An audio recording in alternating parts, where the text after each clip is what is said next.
दोस्तों, 90 के दशक की बात ही कुछ और थी। वो द्वार जब सिल्वर स्क्रीन पर हीरो अकेला नहीं चमकता था, उसके साथ खड़ा होता था एक ऐसा चेहरा जो हर सीन में अपनी छाप छोड़ जाता था। हीरो भले ही लाइमलाइट में रहता, लेकिन लोगों का दिल जीतने वाला कोई और होता था, और उस शख्स का नाम था दीपक तिजोरी। मगर क्या आपको पता है, महेश भट्ट की गंदी पॉलिटिक्स ने कैसे दीपक का करियर तबाह कर दिया था, और रही कसर उनकी बीवी ने पूरी कर दी। चलिए, आज हम आपको दीपक तिजोरी की बर्बादी की पूरी कहानी सुनाते हैं, जिसे जानकर आपका दिल भी रो उठेगा। दोस्तों, 90 के दौर में दीपक तिजोरी का जलवा हुआ करता था। हीरो का जिगरी दोस्त अगर दिखेगा तो वो दीपक ही होंगे। मगर क्या वो बॉलीवुड में साइड एक्टर ही बनने आए थे? नहीं, वो तो हीरो बनने वाले थे। मगर डायरेक्टर महेश भट्ट ने उनके साथ ऐसा गंदा खेल खेला कि वो सारी जिंदगी साइड एक्टर ही बन के रह गए। चलिए, ये रोचक किस्सा सुनाने से पहले आपको बताते हैं कि दीपक तो वकील थे, फिर इस बॉलीवुड इंडस्ट्री में कैसे पहुंच गए। ये कहानी भी बड़ी दिलचस्प है। 28 अगस्त 1961 के दिन बंबई के साधारण से परिवार में दीपक तिजोरी पैदा हुए थे। मां अच्छी डांसर और रेडियो कलाकार हुआ करती थी। वो चाहती थी कि उनका एक बेटा अभिनय के क्षेत्र में आगे बढ़े, मगर पिता हकीकत जानते थे। उन्होंने बेटे को बता दिया था कि पहले पढ़ाई पूरी कर लो, फिर कुछ करने की सोचना। हालांकि उनको शुरू में अभिनय का कोई शौक नहीं था। वो तो नरसी मुंजी कॉलेज से कॉमर्स में ग्रेजुएशन कर रहे थे। इसी दौरान उनको एक्टिंग का चस्का लग गया और उन्होंने थिएटर ग्रुप ज्वाइन कर लिया। थिएटर में उनके साथ आमिर खान, आशुतोष गोवारिकर और परेश रावल जैसे दिग्गज भी हुआ करते थे। उनको देख देख कर ही दीपक ने अभिनय सीखा। मगर वो समझ गए थे कि अगर फिल्मों में फ्लॉप हुए तो घर चलाने के लिए कुछ तो करना होगा। इसी वजह से वकालत की पढ़ाई करके वकील भी बन गए थे। थिएटर के साथ ही घर चलाने के लिए कभी सी रॉक होटल में नौकरी की, तो कभी सिनेब्लेड्स मैगजीन में काम किया। मैगजीन में काम करते करते थोड़ी पहचान हो गई और मॉडलिंग के ऑफर आने लगे। मगर अब मन में था कि हीरो तो बनना ही है। इसी वजह से अपनी पोर्टफोलियो बनवाई और लगाने लगे प्रोड्यूसरों के ऑफिसों के चक्कर। लेकिन कहीं कोई बात ही नहीं बन रही थी। ऐसे करते हुए 3 साल बीत गए, मगर कोई काम नहीं दे रहा था। अचानक किस्मत ने दस्तक दी। 1988 में एक फिल्म बनी थी, तेरा नाम मेरा नाम। डायरेक्टर रमेश तलवार ने इनको सफी इनामदार जैसे दिग्गज अभिनेता के साथ एक रोल दे दिया। इस फिल्म से दीपक ने फिल्मी दुनिया में कदम रखा। इसके बाद इनको पर्वत के उस पार, मैं तेरा दुश्मन और क्रोध जैसी फिल्मों में छोटे मोटे रोल मिले, मगर कोई पहचान नहीं बन पा रही थी। दोस्तों, कम ही लोगों को पता होगा कि थोड़ी किस्मत साथ दे गई होती तो 1989 में मैंने प्यार किया फिल्म में भाग्यश्री के साथ सलमान खान नहीं दीपक तिजोरी होते। जी हां, राजश्री प्रोडक्शन वाले प्रेम के किरदार के लिए ऑडिशन ले रहे थे। सैकड़ों युवकों ने ऑडिशन दिया था, मगर जिन 2 एक्टरों को अंत में चुना गया था वो सलमान खान और दीपक तिजोरी थे। मगर सूरज बड़ा जात्या का अंतिम फैसला सलमान के हक में चला गया और दीपक को वो प्रेम का किरदार मिलते मिलते रह गया था। अगर उस दिन किस्मत साथ दे जाती तो शायद दीपक की कहानी आज कुछ और होती। वैसे उनकी किस्मत बदलने वाली फिल्म अब भी उनका इंतजार कर रही थी। 1990 में महेश भट्ट की फिल्म आई आशिकी। राहुल रॉय हीरो और उनका सबसे अच्छा दोस्त बालू यानी दीपक तिजोरी। फिल्म रिलीज होते ही ब्लॉकबस्टर बन गई और आशिकी के गीतों ने तो धूम मचाकर रख दी। इस फिल्म से दीपक तिजोरी का करियर रातों रात 7वें आसमान पर पहुंच गया। उनका स्टारडम उन दिनों किसी हीरो से कम नहीं हुआ करता था। डायरेक्टर फिल्म का हीरो बाद में साइन करते थे। पहले दीपक तिजोरी को हीरो के दोस्त के रोल के लिए एडवांस फीस दे दिया करते थे। कम ही लोगों को पता होगा कि एक फिल्म में रोल पाने के लिए अक्षय कुमार तक एक्टिंग में दीपक तिजोरी से हार गए थे। जी हां, 1992 में आमिर खान की सुपरहिट फिल्म आई थी, जो जीता वही सिकंदर। फिल्म में आमिर खान हीरो फाइनल हो गए थे। अब सेकंड लीड हीरो के लिए ऑडिशन चल रहे थे।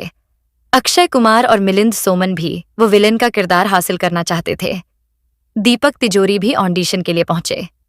डायरेक्टर मंसूर खान ने सबसे एक्टिंग करवाकर देखी और अक्षय कुमार जैसे अभिनेता रिजेक्ट हो गए थे और दीपक तिजोरी को वो रोल मिल गया था। इस रोल से दीपक ने खूब नाम कमाया था। दीपक का स्टारडम तो अक्षय कुमार ने भी देखा था। 1992 में खिलाड़ी फिल्म में भी दीपक को अक्षय के दोस्त का रोल मिला था। एक दिन की बात है, मुंबई के चेंबूर में शूटिंग चल रही थी। दर्शक वहां शूटिंग देखने पहुंचे थे। उनको जैसे ही पता लगा कि दीपक वहां आने वाले हैं तो भारी भीड़ लग गई। जैसे ही वो पहुंचे, वहां मौजूद भीड़ अक्षय कुमार को छोड़ दीपक तिजोरी को घेर कर खद्दी हो गई। ये नजारा दूर से अक्षय कुमार भी देख रहे थे। इसी वजह से उनको खतरा महसूस होने लगा था। कहते हैं इसी वजह से अक्षय ने खिलाड़ी फिल्म का क्लाइमेक्स ही बदलवा दिया था। आखिरी सीन में दीपक तिजोरी को दोस्त अक्षय की बाहों में दम तोड़ना होता है। अक्षय समझ गए थे कि अगर ऐसा हुआ तो दीपक का किरदार उन पर भारी पड़िया आ जाएगा। इस वजह से उन्होंने अब्बास मस्तान को कहकर यह सीन बदलवा दिया था। इसी फिल्म ने अक्षय को स्टार बनाया था। फिर भी उस दौर में दीपक तिजोरी के नाम का सिक्का चला करता था। आशिकी, जो जीता वही सिकंदर, खिलाड़ी, बादशाह, अंजाम, कभी हाँ कभी ना, सड्ढक, बेटा और गैंगस्टर जैसी कई फिल्मों में सेकंड लीड रोल में बहुत मशहूर हो गए थे। गुलाम फिल्म का चाला और वास्तव का इंस्पेक्टर किशोर कदम का किरदार तो आज भी लोग याद करते हैं। मगर दोस्तों, क्या वो हीरो के दोस्त बनने ही बॉलीवुड आए थे? क्या वो साइड रोल करने का सपना लेकर हिंदी सिनेमा में पहुंचे थे? जी नहीं, वो हीरो बनने आए थे। मगर डायरेक्टर महेश भट्ट के गंदे खेल ने उनको इंडस्ट्री का साइड हीरो बनाकर रख दिया। हुआ ये कि महेश भट्ट उस समय आशिकी फिल्म बनाने जा रहे थे। दीपक और महेश की मुलाकात हुई तो महेश ने इनको हीरो का रोल ऑफर कर दिया था। दीपक तिजोरी बहुत खुश थे। मगर फिर अचानक महेश भट्ट की मुलाकात उनकी दोस्त इंदिरा रॉय से हुई और वो दीपक से किया वादा भूल गए और इंदिरा के बेटे राहुल रॉय को हीरो बना दिया। दीपक ने जब नाराजगी जताई तो बोले, तुमको हीरो के दोस्त का रोल दे रहा हूं, उसी में खुश रहो। दीपक को मजबूरी में वो रोल करना पड़ा था। किरदार तो काफी हिट हुआ, मगर उस दिन के बाद उनके हीरो बनने का सपना हमेशा के लिए टूट गया। महेश भट्ट के खेल ने उनको हिंदी सिनेमा का साइड हीरो बनाकर रख दिया। मगर फिर वो दौर आया जिसने इनको गुमनाम ही कर दिया। अक्षय कुमार, अजय देवगन और सुनील शेट्टी तीनों ऐसे अभिनेता उस दौर में आए जिनकी फिल्में हिट हो रही थीं। वो मुख्य हीरो भी बन जाते और साइड हीरो बनने से भी को परहेज नहीं करते। कभी अक्षय और अजय की जोड़ी तो कभी अक्षय और सुनील शेट्टी की जोड़ी तो कभी सुनील और अजय देवगन की जोड़ी की कई फिल्में आने लगीं। इन तीनों की वजह से दीपक के पास के हीरो के दोस्त के ऑफर आने कम होने लगे। एक समय तो ऐसा आया दीपक के पास रोल आने ही बंद हो गए और वो धीरे धीरे गुमनाम होने लगे। दोस्तों, किसी के प्रोफेशनल करियर में बुरा दौर चल रहा हो तो उसे घर का ही सहारा होता है। मगर यहां से भी उनको तगड़ा झटका मिल गया। इधर उनका करियर डूब रहा था, उधर उनकी शादीशुदा जिंदगी ने भी उनको तबाह कर दिया। आपको 90 के दशक के दौर की एक अभिनेत्री याद होगी, कुनिका सदानंद। उनकी एक बहन थी शिवानी। दीपक को शिवानी से प्यार हो गया था। दोनों ने साल 1997 में शादी कर ली। दोनों के 2 बच्चे हुए, बड्डी बेटी समारा और छोटा बेटा करण। शिवानी फैशन डिजाइनर थी और उनका गोरेगांव में बड्ढा फ्लैट था। दीपक उनके साथ ही रहते थे। मगर कुछ समय बाद दोनों के बीच झगड़े शुरू हो गए। कहते हैं शिवानी ने अपने फ्लैट में सिर्फ एक कमरा दीपक को दिया था। इसके अलावा वो कहीं आ जा नहीं सकते थे। इतना ही नहीं, नौकरों को साफ आदेश था कि न कोई दीपक को खाना देगा, न ही उनके कमरे की सफाई करेगा। इसी वजह से दीपक काफी परेशान रहते थे।